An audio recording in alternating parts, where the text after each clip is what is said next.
Жүсіп мерген.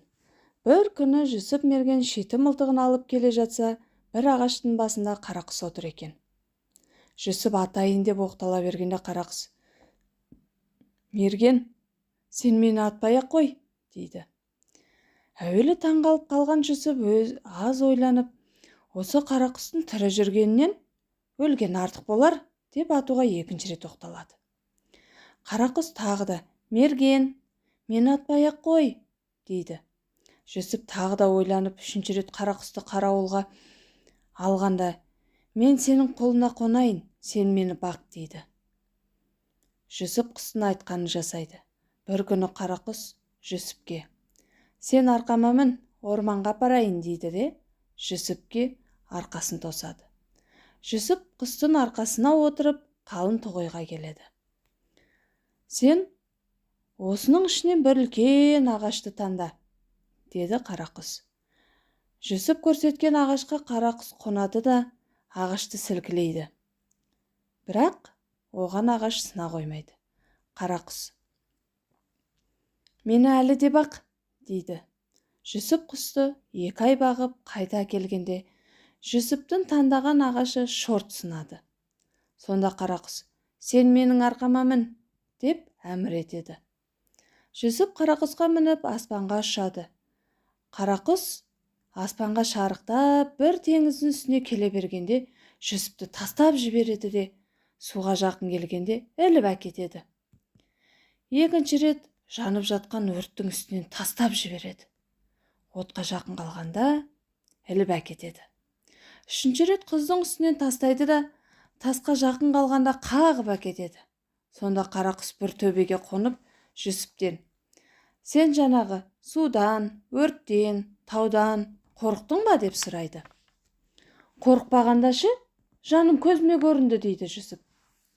Көзіне көрінсе, мені әуелі атам дегенде жанымды көзіме көрсеткенсің. Ал Жүсіп, осы төбенің етегінде менің елім бар. Соған сен барып, әкемнен сүйінші сұра. Менің мұндай халге жеткенім соғыста қолымнан, аяғымнан айырылдым. Мені Құдай осындай халге жеткізді. Сен әкеме барғанда қанша мал берем десе де алма. Тек кішкентай қызыл сандық бар, соны алам де», дейді. Осы сөз бойынша барған Жүсіп құстың айтқанын айтады. Әкесі сонда: «Жан дегенде жалғыз баламнан аяғанымды итшесін», дейді де сандықты береді. «Бірақ сен бұл сандықты ашпа, ашсаң көп қиындық көресің», дейді. 40 күн ойын, 30 күн тойын жасағаннан кейін қарақұстың әкесі 40 уәзірін ертіп Жүсіпті еліне аттандырыпты. Жүсіп бір аралға келгенде ол: «Осы сандықта не бар дейсің?» деп ашып келіп қалса, сол бойда бірдеме жалт ете түседі де Жүсіптің үстіне алтын мұнара тігіле қалады. 40 уәзір 40 жерден жүрлеп айқайлапты. Жүсіп жүре алмайды.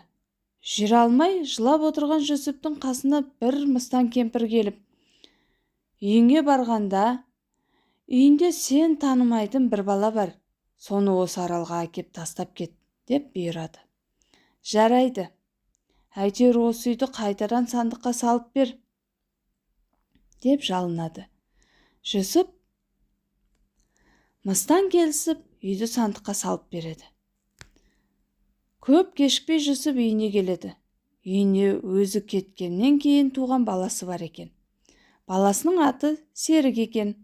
Жүсіп сол Серікті әлгі аралға тастап кет деп 40 уәзірге қосып жібереді. 40 уәзір жолда аралға тастап кеткеннен кейін Серік жылап отырса мыстан келіп: «Балам, жылама. Судың ортасына барып, бойлап, қолыңды серме. Сонда қолыңа есіктің тұтқасы ілінер. Сол есікті аш та жүгіре бер. Алдыңнан тағы бір есік шығар. Сол есікті ашсаң, алдыңнан хан шығар. Сол саған бір жұмыс тапсырар», дейді. Мыстанның айтқанын Серік мүлтіксіз орындайды. Хан: Бүгін тынық, ертең бір жұмыс тапсырамын дейді. Ертеңіне Серікке ұшы-қиыры көрінбейтін бидайды таң атқанша орып бер деп бұйырады хан. Сол кезде ханның 5 қызы бар екен. Ең кішісі Серікпен жасты екен. Серік жылап отырса, сен неге жылайсың дейді қыз. Серік қызға жайын айтады. Сонда қыз тұрып, сода сөз бе екен? Жүр, екеуміз орып келейік дейді. Қыз барады да 5 бауға толтырып дегенше орып тастайды. Ертеңіне хан Серікті далаға ертіп шығады. Дала алай-дүлей жел екен. Сол желге барып, тарыны ұшыр да таң атқанша жина деп бұйырады. Серік қызға келеді. Қыз екеуі тарыны лезде 5 қапқа жинап алып, аузын буып қояды. Енді хан ат үйрет дегенде Серік қуанып кетеді. Сонда қыз, ол тағы саған үйрету қиынға түседі. Сен мына 2 шоқпардың біреуін ал. Үстіне мінгенде ат көкке ұшады. Сонда сен оны шоқпармен атты бастан ұр. Ол сенің ұрғаныңа қарамас. Қолың талар, бірақ қолыңның талғанына қарама, ұра бер дейді.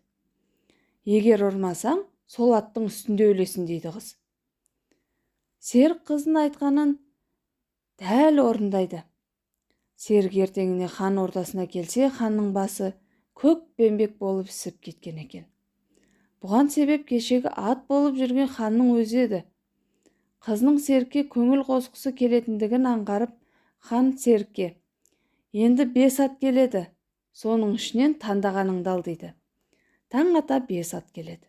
4-еуі тұлпар, 1-еуі ақсақтай. Серік ақсақтайға жабысады. Хан тұрып, 4 тұлпардың 1-еуін алмай тұрып, ақсақтайды не аласың? Дегенде Серік, өзім жаман адаммын, маған жаман ат жарайды, деп жауап қайтарады. Енді 5 қызын хан жерге көмеді де, осы қыздардан сүйген қызыңды тауып ал дейді. Серік іздеп бір жерді қазса, өзінің сүйген қызы Гүлбаршын шығады. Бұл баяғы өзіне көмектесетін ханның кіші қызы еді. Хан Серік пен Гүлбаршынды қосады. Гүлбаршын асқан сиқыршы болады. Бір күні Серік елін ойлап қамығып отырғанда, Гүлбаршын, неге қамығасың дейді. Серік елін сағынғанын айтады.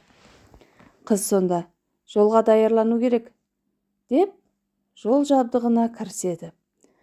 Бір күні кешке Гүлбаршын екеуі қашып кетеді.